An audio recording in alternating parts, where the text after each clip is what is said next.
Às vezes ficamos rodeando para falar sobre coisas básicas.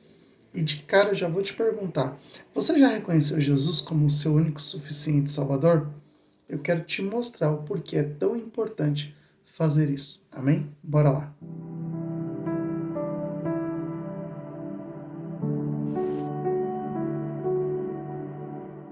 Graças a paz, queridos, bem-vindos ao Devocional Pregai. Nós estamos lendo o livro de Lucas e hoje é dia de lermos os capítulos 12 e 13 da Palavra do Senhor. Amém? Eu quero ler aqui com os irmãos Lucas, no seu capítulo 12, versículo 8 ao versículo 10, que diz assim a Palavra do Senhor: Eu lhes digo a verdade. Quem me reconhece aqui diante das pessoas, o Filho do Homem o reconhecerá na presença dos anjos de Deus. Mas quem me negar aqui será negado diante dos anjos de Deus. Quem falar contra o Filho do Homem será perdoado, mas quem blasfemar contra o Espírito Santo não será perdoado. Amém? Logo de cara, se você quer ser reconhecido por Jesus diante dos anjos de Deus, você precisa confessar Jesus diante dos homens, ou seja, reconhecer Jesus como seu único e suficiente Salvador. Porque a nossa glória, a nossa vida não está aqui. Não. A nossa glória, a nossa vida está em glorificar o nome santo do Senhor e a nossa vida está na glória de Deus Pai. O grande problema que não permite muitos reconhecer Jesus são a ganância, os poderes, as riquezas. E olha só o que vai dizer o texto, no mesmo capítulo 12, versículo 22 ao versículo 26, diz assim: Então, voltando-se para seus discípulos, Jesus disse: Por isso eu lhes digo que não se preocupem com a vida diária, se terão o suficiente para comer, ou com o corpo, se terão o suficiente para vestir. Pois a vida é mais que comida e o corpo é mais que roupa. Observem os corvos, eles não plantam, nem colhem, nem guardam comida em celeiros, pois Deus os alimenta e vocês valem muito mais que qualquer pássaro. Qual de vocês, por mais preocupados que estejam, pode acrescentar ao menos uma hora à sua vida? E se não podem fazer uma coisa tão pequena, de que ainda se preocupa com as maiores? As pessoas se preocupam com tantas coisas que, na verdade, elas não têm controle de nada.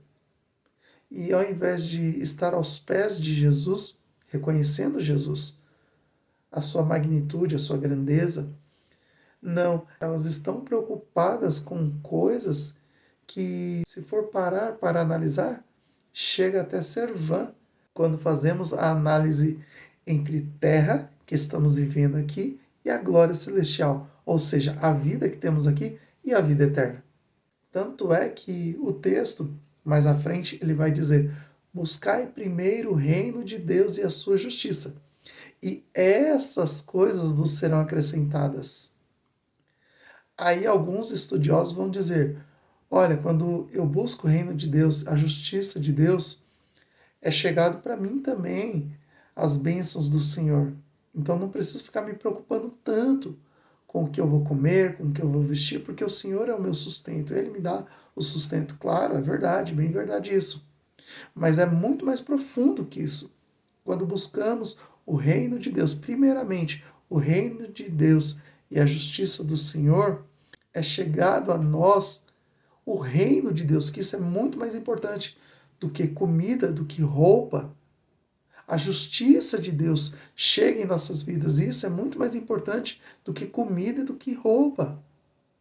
E quando passamos a compreender a grandeza das coisas de Deus, nós nos apegamos ao reino de Deus, à glória de Deus, a ter uma vida com Deus. Continuando, olha o que vai dizer a palavra do Senhor no mesmo capítulo 12, versículo 49 ao 53. A palavra do Senhor diz assim: Eu vim para incendiar a terra e gostaria que já estivesse em chamas. No entanto, tenho que passar por um batismo e estou angustiado até que ele se realize. Vocês pensam que eu vim para trazer paz à terra? Não, eu vim causar divisão.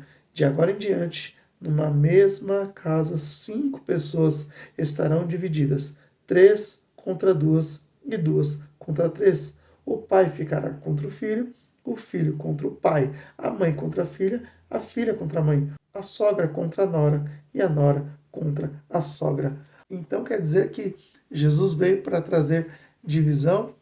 É bem fácil de entender isso aqui. Pega uma família, 5 pessoas, 2 servem a Deus e 3 não. 2 buscam se santificar e 3 não. 2 vão para os caminhos do Senhor e 3 fazem as coisas que o mundo ama fazer. Claro que vai causar divisão ali. Não tem como não ter uma divisão ali. E é por isso que o pai, de repente, não aceita o filho que reconheceu Jesus como único e suficiente Salvador. E vice-versa. Às vezes o filho não aceita que o pai viva uma vida com Deus. Às vezes o filho, ele quer continuar na balada, na bagunça, fazendo as coisas que lhe apraz. E o pai buscando uma vida de santificação. Isso gera divisão, isso causa divisão. Amém? Então é isso que Jesus está dizendo aqui, já no capítulo 13, versículo 6 ao versículo 8, a palavra do Senhor diz assim: Então Jesus contou a seguinte parábola. O homem tinha uma figueira em seu vinhedo e foi várias vezes procurar frutos nela, sem sucesso. Por fim disse ao jardineiro: Esperei 3 anos e não encontrei um figo sequer. Corte a figueira, pois só está ocupando espaço no pomar. O jardineiro respondeu: Senhor, deixe-me mais um ano e eu cuidarei dela e a derrubarei. Se der figos no próximo ano, ótimo. Se não, mande cortá-la. Amém? Então, olha só. Aqueles que não dão frutos, a própria palavra do Senhor diz que o Senhor mesmo corta. Então, você tem a necessidade de dar frutos. Porque se você não dar frutos, você é cortado. E para dar frutos, necessita ter uma vida com Deus. Porque ninguém dá fruto sozinho. O fruto, ele é gerado através do Espírito Santo de Deus. É só lembrar de Gálatas 5, que aí fica muito mais fácil entender de que fruto o Senhor Jesus está falando aqui. Amém? Continuando, no mesmo capítulo 13, do versículo 22 ao versículo 30, a palavra do Senhor diz: Jesus foi pelas cidades e povoados, ensinando ao longo do caminho em direção a Jerusalém. Alguém lhe perguntou: Senhor, só alguns poucos serão salvos? Ele respondeu: Esforcem-se para entrar pela porta estreita, pois muitos tentarão entrar, mas não conseguirão. Quando o dono da casa tiver trancado a porta, será tarde demais. Vocês ficarão do lado de fora, batendo e pedindo: Senhor, abra a porta para nós. Mas ele responderá: Não os conheço, nem sei de onde são. Então vocês dirão: Nós comemos e bebemos com o Senhor, e o Senhor ensinou em nossas ruas. E ele responderá: Não os conheço, nem sei de onde são. Afastem-se de mim, todos vocês que praticam o mal. Haverá choro e ranger de dentes, pois verão Abraão, Isaque, Jacó e todos os profetas no reino de Deus, mas vocês serão lançados fora, e virão pessoas de toda a parte, do leste e do oeste, do norte e do sul, para ocupar seus lugares à mesa no reino de Deus. E prestem atenção, alguns últimos serão os primeiros e alguns primeiros serão os últimos. Amém? Então o Senhor Jesus deixa muito bem claro aqui. Precisa-se ter uma vida com Deus. Precisa-se reconhecer Jesus como seu único e suficiente Salvador. E claro, praticar os ensinamentos do Senhor, fazer o bem. Porque olha só o que Jesus vai dizer. Ele diz: fizeram o tempo todo mal. E agora que chegou o tempo, o dia D do Senhor, vocês estão dizendo: Senhor, eis-me aqui. Eu até comi com o Senhor, eu fui lá na igreja, eu ouvi uma palavra, mas não quis largar o pecado. Continuou fazendo as coisas que a sua carne deseja, as suas vontades carnais. Ah, Senhor, mas nós bebemos com o Senhor, nós comemos com o Senhor vai dizer: apartai-vos de mim, eu não te conheço. Porque o detalhe nisso tudo consiste em Jesus nos conhecer. Não basta apenas nós falarmos assim: ah, eu conheço Jesus. Alguns conhecem pelo que os outros falam.